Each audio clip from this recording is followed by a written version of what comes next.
گزارش کرتا ہوں دارالعلوم دیوبند کے استاد حدیث اور ماہنامہ دارالعلوم کے مدیر حضرت مولانا محمد سلمان صاحب بجنوری دامت برکاتہ سے کہ تشریف لائیں اور مختصر اظہار خیال فرمائیں۔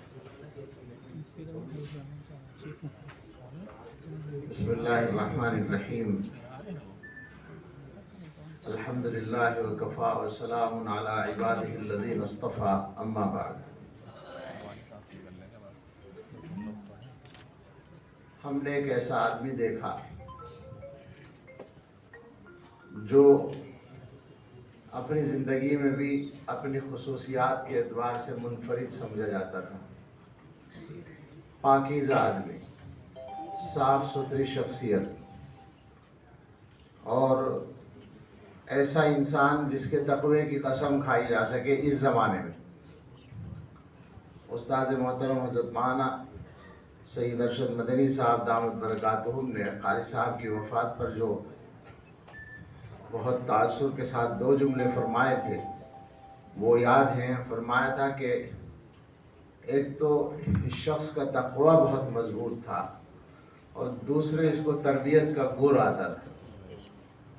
یہ دونوں باتیں غالباً اگر سوچیں تو قاری صاحب کی شخصیت کی شاہ کلید ہیں۔ میں بھی ان ادنا طلبہ میں ہوں جنہوں نے قاری صاحب سے استفادہ کیا ہے، اور میں نے یہ سمجھا ہے کہ قاری صاحب کے اندر جو نمایاں صفات تھیں ان میں معلم کی صفت بہت نمایاں تھی۔ معلم کا لفظی ترجمہ اگر آپ کریں تو سکھانے والا۔ قاری صاحب استاذ تھے، درسگاہ میں تو سبھی سکھانے کا کام کرتے ہیں، لیکن قاری صاحب سے جب بھی کسی ان کے شاگرد کا رابطہ ہو تو اس کو سیکھنے کا موقع ملتا تھا۔ ہم اپنی نااہلی کی وجہ سے کچھ نہ سیکھ سکے وہ الگ بات ہے، لیکن ہمیں قاری صاحب سے سیکھنے کا بہت موقع ملا۔ ان کی شخصیت میں جو حضرت مولانا ارشد صاحب نے چند اوصاف بیان فرمائے، ان کا وقار اور سادگی، تواضع، بے تکلفی، اپنی ذمہ داریوں کا غیر معمولی احساس۔ مجھے تو یہ حیرت ہوتی تھی کہ ذمہ داریاں ان کے اوپر بہت ساری تھیں اور کسی بھی کام کو سرسری کرنے کے عادی نہیں تھے اور سارے کام کر لیتے تھے۔ وقت میں برکت کہاں سے آتی تھی اور کس طرح ہوتا تھا سمجھ میں نہیں آتا۔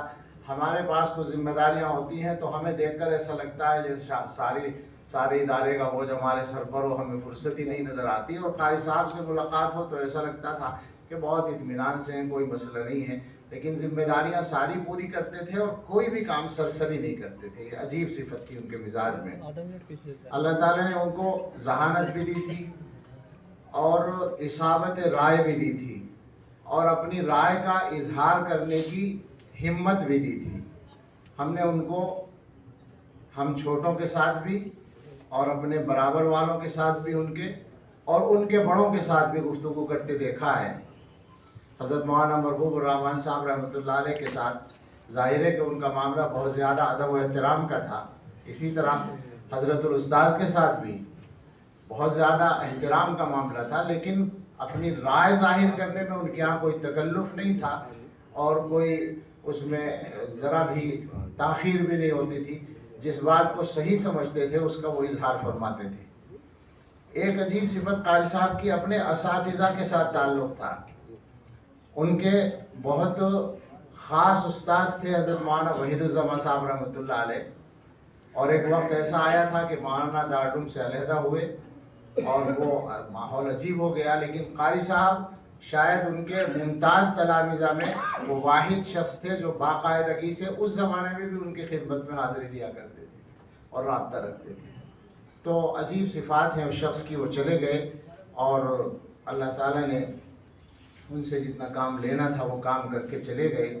ہمیں ان کے نقوش راہ کو اپنانے کی ضرورت ہے۔ اللہ ہمیں توفیق بھی دیں اور ان کو اپنے یہاں اپنے شایع نشان رحمتوں سے نوازیں۔